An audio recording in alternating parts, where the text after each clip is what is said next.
KJ ഷൈനെതിരായ cyber അധിക്ഷേപത്തിൽ KM ഷാജഹാനെതിരെ പോസ്റ്റർ.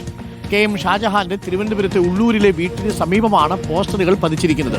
സ്ത്രീത്വത്തെ അപമാനിക്കുന്ന ഷാജഹാൻ സാമൂഹ്യ വിപത്ത് എന്ന് പോസ്റ്ററിൽ പറയുന്നു. ഗോപാൽ ശീലാസനലുണ്ട് കൂടുതൽ വിവരങ്ങളുമായി.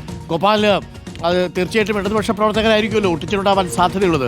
ഒരു കാലത്ത് VS-ന്റെ പേഴ്സണൽ സ്റ്റാഫിലെ അംഗമായിരുന്നു ഈ KM ഷാജഹാൻ. ഒടുവിൽ ആ ഷാജഹാനെതിരെ തന്നെ ഇതേപോലെ പോസ്റ്റർ പതിക്കേണ്ടി വരുന്ന അവസ്ഥയിലേക്ക് എത്തി.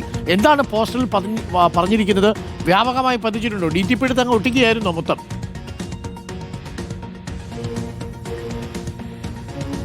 Good morning Arun. DTP മാത്രമല്ല, ഫ്ലെക്സ് ബോർഡുകളും ആ പരിസരത്തായി സ്ഥാപിച്ചിട്ടുണ്ട് അരുൺ. അതായത് വെറുതെ ഒരു ഫോട്ടോ സ്റ്റാറ്റ് എടുത്ത് പണി തീർക്കുകയല്ല അവർ ചെയ്തത്, കാര്യമായി അതിൽ പണി എടുത്തിട്ടുണ്ട്.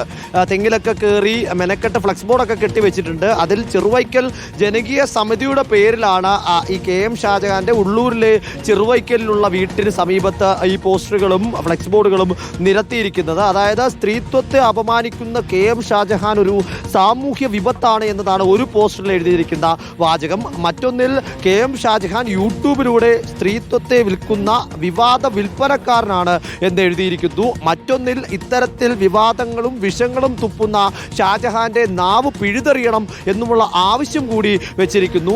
ഈ ഷാജഹാന്റെ വീടിരിക്കുന്ന ചെറുവൈക്കൽ പ്രദേശത്തിന്റെ ഒരു കൃത്യമായ ചുറ്റളവിൽ ഇവിടെ എല്ലായിടത്തും ഇത് പതിക്കാൻ അവർ ശ്രമിച്ചിട്ടുണ്ട്. ഒരു പരിധിവരെ അവർ എല്ലായിടത്തും അതൊക്കെ എത്തിച്ചിട്ടുണ്ട്. എന്തായാലും ഈ ഷാജഹാൻ അവിടെ ഉണ്ട്.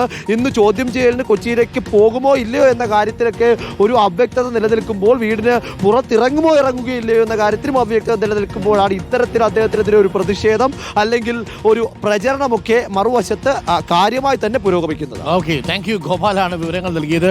നേരത്തെ ഇതേപോലെ സ്ത്രീത്വത്തെ അപമാനിച്ചതിന്റെ പേരിൽ ഈ ചങ്ങാതി മാപ്പ് പറയുകയൊക്കെ ചെയ്തതാണ്.